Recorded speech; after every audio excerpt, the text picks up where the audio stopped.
Hello welcome everyone.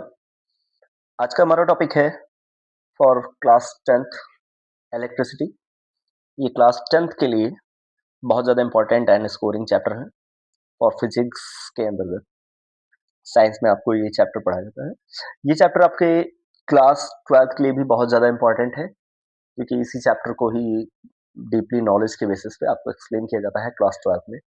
और साथ ही साथ ये IIT जेईई में भी इससे रिलेटेड, फिजिक्स से रिलेटेड कई सारे क्वेश्चंस आपको या थ्योरेटिकल फॉर्मेशंस में आपको क्वेश्चंस देखने को मिलते हैं।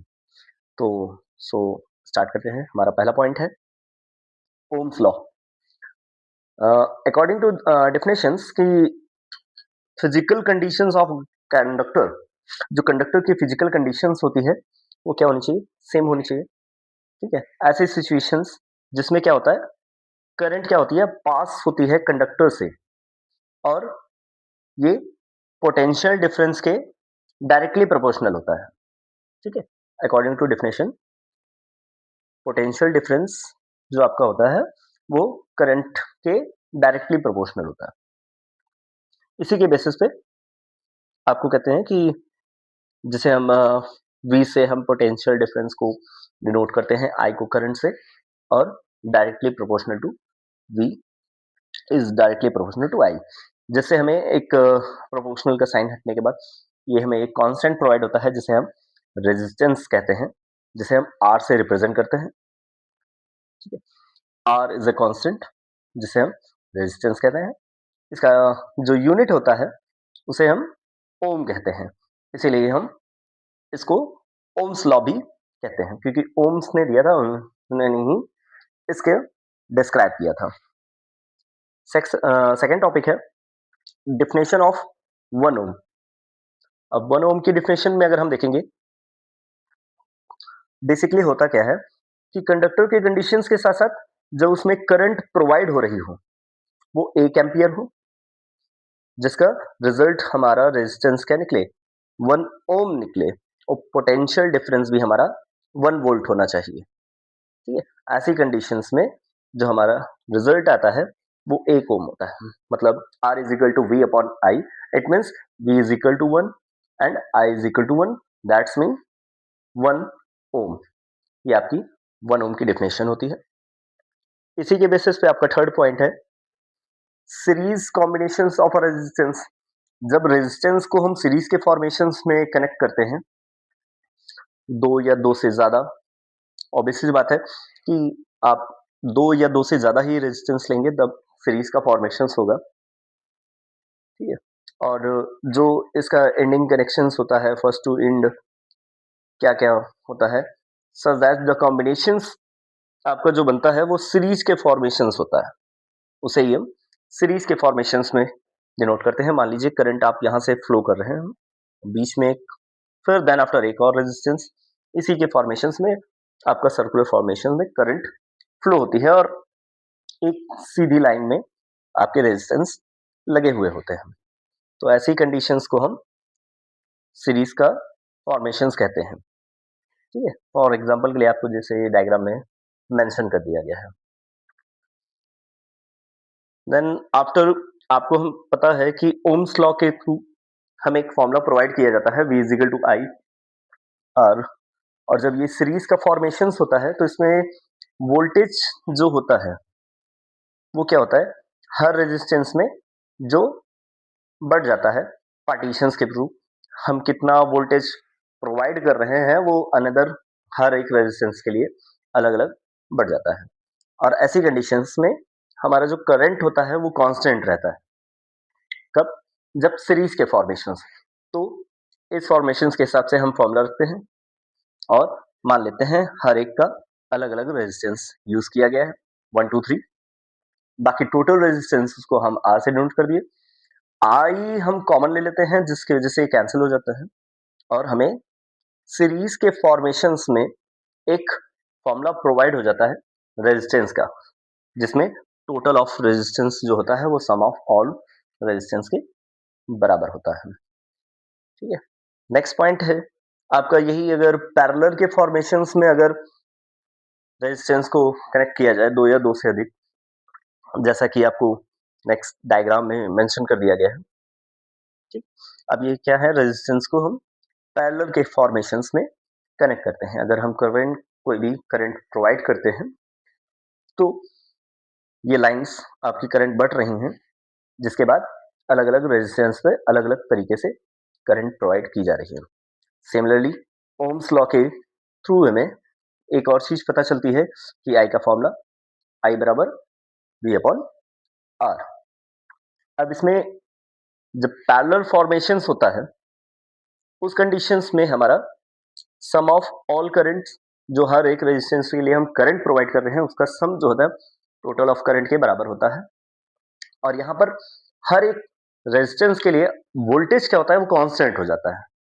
पैरेलल फॉर्मेशंस में हमारा वोल्टेज कांस्टेंट हो जाता है, और जब सीरीज का फॉर्मेशंस होता है वहां पर हमारा करंट जो है वो कांस्टेंट हो जाता है। उसी के बेसिस पे आप नेक्स्ट फॉर्मूला हमें प्रोवाइड मिल जाता है और वी हम कॉमन ले लेते हैं, देन आपका वी से वी कैंसिल हो जाता है और हमें पैरेलल फॉर्मेशंस में रेजिस्टेंस का फॉर्मूला प्रोवाइड हो जाता है, जैसे सम ऑफ ऑल रेजिस्टेंस का टोटल रेजिस्टेंस के साथ रिलेशन क्या होता है। ठीक है, इसी बेसिस पे आपको क्वेश्चंस भी प्रोवाइड होते हैं कि सीरीज बेसिस पे आपके रेजिस्टेंस लगा दिए गए या पैरेलल फॉर्मेशंस में आपके रेजिस्टेंस लगा दिए गए, उससे हम टोटल रेजिस्टेंस निकाल लेते हैं और आपको करंट अगर पूछा गया हो तो आपको वोल्टेज प्रोवाइड होगा और आप वोल्टेज का या करंट का फॉर्मूला लगा के वोल्टेज और आर का ओम्स लॉ के थ्रू आप करंट का यूज फाइंड आउट कर सकते हैं या वोल्टेज फाइंड आउट कर सकते हैं कि आखिरकार वोल्टेज क्या है। ठीक है, नेक्स्ट पॉइंट है आपका fifth point, joules law of heating. अब जूल्स लॉ ऑफ हीटिंग में जूल्स ने हीटिंग के फॉर्मेशंस में क्या बताया कि अमाउंट ऑफ हीटिंग, जो हीट का जो अमाउंट होता है उसको हम कैसे फाउंड आउट करते हैं, फ्लोइंग द करंट और कंडक्टर वायर, वायर के ऊपर कैसे वो डिपेंड होता है और उसको करंट कैसे प्रोवाइड करता है, उसमें हीटिंग कैसे आती है, इसके बेसिस पे आपको एक्सप्लेन किया है। तो उन्होंने एक पहली कंडीशंस बताई थी कि जो एनर्जी होती है, इलेक्ट्रिक एनर्जी होती है, वो क्या होती है, करंट के डायरेक्टली प्रोपोर्शनल होती है उसके स्क्वायर के। ठीक है, करंट के स्क्वायर के डायरेक्टली प्रोपोर्शनल होती है। ये उन्होंने फर्स्ट कंडीशंस प्रोवाइड की। देन आफ्टर सेकंड प्रोवाइड की कि जो हीट होती है वो उसके रेजिस्टेंस के डायरेक्टली प्रोपोर्शनल होता है। देन आफ्टर आपको उन्होंने थर्ड कंडीशंस प्रोवाइड की कि जो हीट होती है, हीटिंग एनर्जी, वो उसके टाइम ड्यूरेशंस पर भी डिपेंड करता है और वो डायरेक्टली प्रोपोर्शनल होता है। और ये तीनों इक्वेशंस के साथ हमें एक जूल्स का लॉ ऑफ हीटिंग का एक फॉर्मूला क्रिएट होता है जिसमें H is equal to I square R T provide हो जाता है। अगर आपको हीटिंग से रिलेटेड इसी बेसिस पे न्यूमेरिकल पूछे जाते हैं क्वेश्चंस में, तो आपको क्या करना होता है कि आपको हर एक चीज आपको जो जो प्रोवाइड की गई है वो आप लिख लेंगे। देन आफ्टर उसके बाद उस पर फॉर्मूले पे पुट करने के बाद आप उसकी हीट की वैल्यू फाइंड आउट कर सकते हैं। नेक्स्ट आपका पॉइंट 6 पॉइंट है इलेक्ट्रिक पावर। इलेक्ट्रिक पावर ये आपका बहुत ज्यादा इंपॉर्टेंट टॉपिक है पॉइंट इसके लिए। इलेक्ट्रिक पावर क्या होती है कि रेट जो आप प्रोवाइड करते हैं इलेक्ट्रिक एनर्जी का और करंट के फॉर्मेशंस में इलेक्ट्रिक करंट, तो जितनी करंट एक पर सेकेंड में कितनी करंट इलेक्ट्रिसिटी एनर्जी प्रोवाइड कर रहे हैं या एनर्जी रिड्यूस हो रही है उसी को हम पावर कहते हैं। ठीक है, जिसका एसआई यूनिट क्या होता है, जूल होता है, जिसे हम वॉट से भी रिप्रेजेंट करते हैं या जूल पर सेकेंड, कि मतलब पर सेकेंड कितने जूल एनर्जी प्रोवाइड हो रही है। ठीक है, तो आपको एक फॉर्मूला प्रोवाइड हो जाता है power is equal to W upon T, जहां पर हमारा डब्ल्यू वॉट है और किस टाइम ड्यूरेशन में कितनी एनर्जी प्रोवाइड कर रहा है वो या कंजर्व कर रहा है। इस बेसिस पे आपको कई सारे डेरिवेशंस हैं कि अगर हम इलेक्ट्रिक पावर को अगर हम वोल्टेज या करंट के फॉर्मेशंस में अगर रिप्रेजेंट करेंगे तो कैसे करेंगे। आपको पावर का एक फॉर्मूला प्रोवाइड होता है W is equal to V I T. इसी के फॉर्मेशंस में जब हम W की वैल्यू अगर हम फॉर्मूले में पुट कर देते हैं तो आपका देखिए T से T हमारा कैंसिल हो जाता है और नया फॉर्मूला प्रोवाइड हो जाता है P is equal to V I. Next इसी की सेकेंड कंडीशंस में आपको इलेक्ट्रिक पावर को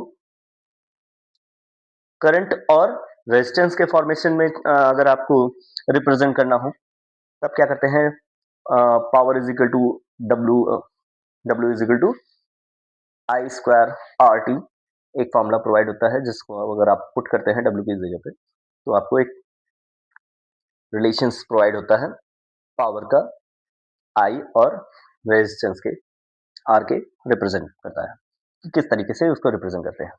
थर्ड पॉइंट है आपका इसी का, इसमें आपको बताया जाता है कि इलेक्ट्रिक पावर को अगर हम वोल्टेज और रेजिस्टेंस में अगर रिप्रेजेंट करेंगे तो आपको क्या होता है, तो आपको वॉट का एनर्जी का जो फॉर्मूला होता है वॉट के फॉर्मेशंस में, अब इसका डब्ल्यू की वैल्यू अगर हम पुट करते हैं तो हमें एक नया फॉर्मूला और प्रोवाइड होता है P is equal to V square upon R. अब इस फॉर्मूले के बेसिस पे भी हम कई सारे हमें न्यूमेरिकल देखने को मिलते हैं, जैसे कि आपका वोल्टेज, अगर फर्स्ट ऑफ ऑल इस टाइप के क्वेश्चंस को आपको न्यूमेरिकल में करने के लिए जो जो आपको प्रोवाइड किया गया है वो आप रिप्रेजेंट कर लीजिए कि आपको क्या दिया गया है, वोल्टेज दिया गया है या रेजिस्टेंस दिया गया है या करंट दिया गया है या टाइम ड्यूरेशन दी गया है, जो भी आपको प्रोवाइड किया गया है वो आप मेंशन कर लेंगे।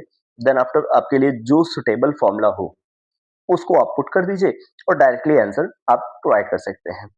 नहीं तो आप पहले डब्ल्यू निकालिए, उसके बाद उसमें पुट कीजिए, तब भी आप निकाल सकते हैं। आपके पास कई सारे मेथड होते हैं किसी भी न्यूमेरिकल को सॉल्व करने के लिए। बेसिकली आपको फॉर्मूले का नॉलेज होना बहुत ज़्यादा इंपॉर्टेंट है और यही स्टेटमेंट आपका थ्योरेटिकल पोर्शंस में कवर अप कर दिया जाता है। ठीक है, न्यूमेरिकल आप फिर उसके बाद आप लगा सकते हैं कई सारे। Okay, thank you for watching और इसी तरह आप पढ़ते रहिए। Thank you.